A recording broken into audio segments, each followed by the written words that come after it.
Hi നമസ്കാരം, ഞാൻ Rakesh M G ടിപ്സിലേക്ക് എല്ലാവർക്കും സ്വാഗതം. എല്ലാവരും സുഖമായിട്ടിരിക്കുന്നു വിശ്വസിക്കുന്നു.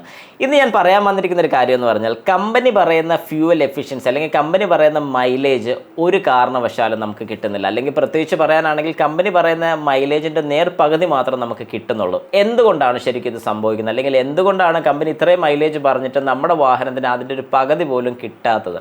വളരെ സിമ്പിളായിട്ട് ഞാൻ പറഞ്ഞുതരാം. കാരണം നിങ്ങളുടെ വാഹനത്തിൻ്റെ ഡ്രൈവിംഗ് രീതിയുടെ പ്രശ്നം കൊണ്ടാണ്. എല്ലാം വാഹനത്തിൻ്റെ കംപ്ലയിൻറ്റ് കൊണ്ടാണ് നമുക്ക് പറയാൻ സാധിക്കുന്നില്ല. പക്ഷേ ചുരുക്കം ചില കാര്യങ്ങൾ വാഹനത്തിൻ്റെ കംപ്ലയിൻറ്റ് കൊണ്ട് തന്നെയാണ് നമുക്ക് പറയാൻ സാധിക്കും. പക്ഷേ എല്ലാം വാഹനത്തിൻ്റെ കംപ്ലയിൻറ്റ് കൊണ്ടായിരിക്കണമെന്നില്ല. കാരണം എന്താണെന്ന് പറഞ്ഞു കഴിഞ്ഞാൽ, പലപ്പോഴും ഈ കംപ്ലയിൻറ്റ് പറയുന്ന വ്യക്തികളുടെ വാഹനത്തിൻ്റെ കിലോമീറ്റർ വളരെ കുറവായിരിക്കും ഓടുന്നത്. അതായത് ഇപ്പം നമ്മുടെ വാഹനം ഏകദേശം ഒരു 6 കിലോമീറ്ററാണ് ഡെയിലി നമുക്ക് ഓഫീസിലോട്ട് പോകാനുള്ളതെന്ന് സങ്കല്പിക്കുക. ഈ 6 കിലോമീറ്റർ നമ്മൾ ഓടുകയാണെങ്കിൽ തന്നെ ആദ്യത്തെ ഒരു 2 കിലോമീറ്ററോളം ഈ വാഹനം ഹീറ്റപ്പ് ആകാൻ വേണ്ടി, അതായത് വാഹനം നോർമൽ വർക്കിംഗ് ടെമ്പറേച്ചർ ആകാൻ വേണ്ടിയിട്ട് എടുക്കുന്നൊരു ടൈമാണ്. അത് ശരിക്കും പറഞ്ഞാൽ നമ്മൾ വാഹനം സ്റ്റാർട്ട് ചെയ്തിട്ട് കഴിയുമ്പോഴത്തേക്ക്, അല്ലെങ്കിൽ ആദ്യത്തെ കോൾഡ് സ്റ്റാർട്ടിങ് നമുക്ക് അറിയാൻ സാധിക്കും വാഹനം കുറച്ച് റേസായി നിൽക്കുന്നത്. ഈ റേസായി നിൽക്കുന്നതിൻ്റെ കാരണം എന്താണെന്ന് ചോദിച്ചാൽ, കൂടുതൽ ഫ്യൂവൽ അവിടെ ചെല്ലുന്നുണ്ട്. കൂടുതൽ ഫ്യൂവൽ ചെല്ലുന്നത് എന്തിനാണെന്ന് ചോദിച്ചു കഴിഞ്ഞാൽ, വാഹനം നോർമൽ വർക്കിംഗ് ടെമ്പറേച്ചറിലോട്ട് ആകാൻ വേണ്ടിയിട്ടാണ്.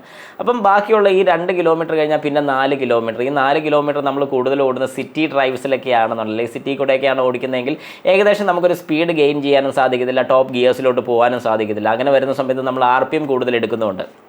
ഈ കാര്യങ്ങളൊക്കെ കൊണ്ട്, അല്ലെങ്കിൽ നമ്മുടെ ഡ്രൈവിങ്ങിൻ്റെ ഹാബിറ്റ് കൊണ്ടാണ് പലപ്പോഴും നമ്മുടെ വാഹനത്തിൻ്റെ മൈലേജ് കുറവ് കിട്ടുന്നത്. അതേ സ്ഥാനത്ത് നിങ്ങൾക്ക് ഇങ്ങനെ ഒരു പ്രശ്നം ഉണ്ടെന്നുണ്ടെങ്കിൽ, അല്ലെങ്കിൽ നിങ്ങൾ ഈ പറയുന്ന പോലെ ഒരു മൈലേജ് ഷോർട്ട് ഫേസ് ചെയ്യുന്നുണ്ടെങ്കിൽ, ഞാൻ ഈ പറയുന്ന കാര്യം കൃത്യമായിട്ടൊന്ന് ചെയ്ത് നോക്കുക. അതായത് നമ്മുടെ വാഹനം ഓടിച്ച് ഏതെങ്കിലും ഒരു ലോങ് ഡ്രൈവ് പോകാൻ ശ്രമിക്കുക. അതായത് ഏകദേശം ഒരു 100+ കിലോമീറ്റർ വേണ്ട, 50+ കിലോമീറ്റർ ഓടിക്കാൻ പറ്റുമെന്നുണ്ടെങ്കിൽ അന്നേരം നിങ്ങളൊരു ഫുൾ ടാങ്ക് ഫ്യൂവൽ ഫില്ല് ചെയ്ത് നോക്കുക.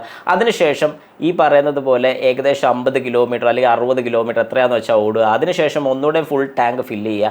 ഈ ഒരു കാൽക്കുലേഷൻ, അതായത് ഫുൾ ടു ഫുൾ കാൽക്കുലേഷൻ നിങ്ങൾക്ക് കൃത്യമായിട്ട് അറിയാൻ സാധിക്കും. ഫുൾ ടു ഫുൾ എന്ന് ഞാൻ ഉദ്ദേശിക്കുന്നത്, ആദ്യം ഫുൾ അടിച്ചു, പിന്നെ ഏകദേശം 60 കിലോമീറ്റർ ഓടി, അതിനുശേഷം ഫുൾ ടാങ്ക് ഒന്നുകൂടെ ഫില്ല് ചെയ്ത് നോക്കുമ്പോൾ എത്ര ഫ്യൂവൽ നിങ്ങൾ ഫില്ല് ചെയ്തു പ്ലസ് നമ്മുടെ കിലോമീറ്റർ കൂടെ നോക്കുകയാണെന്നുണ്ടെങ്കിൽ, അതായത് അടിച്ച ഫ്യൂവൽ എത്രയാണ് നമ്മുടെ കിലോമീറ്റർ ഡിവൈഡ് ചെയ്ത് നോക്കിക്കഴിഞ്ഞാൽ കൃത്യമായിട്ട് നിങ്ങളുടെ ഫ്യൂവൽ എഫിഷ്യൻസി, നിങ്ങളുടെ വാഹനത്തിൻ്റെ ഫ്യൂവൽ എഫിഷ്യൻസി നിങ്ങൾക്ക് അറിയാൻ സാധിക്കും.